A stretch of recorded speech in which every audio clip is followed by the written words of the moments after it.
আপোনাৰ নামটো কি আছিলে? নমস্কাৰ, মোৰ নাম শ্ৰী জিতেন বৰা। এইটো আঙুঠি লোৱা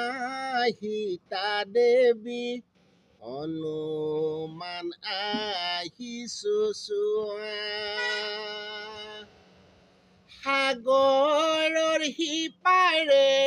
ৰামচন্দ্ৰ আছে ৰৈ যাবানে নোযোৱা কোৱা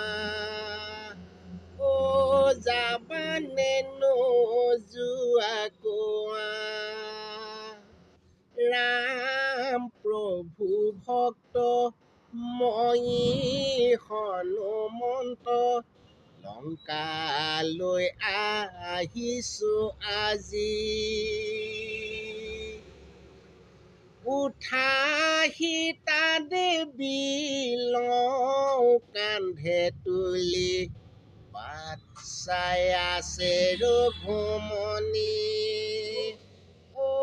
বাট চাই আছে ৰঘুমনি এইটো আঙুঠি লোৱা সীতা দেৱী হনুমান আহিছো চোৱা সাগৰৰ সিপাৰে ৰামচন্দ্ৰ আছে ৰৈ যাবানে নোযোৱা কোৱা যাবানে নোযোৱা কোৱা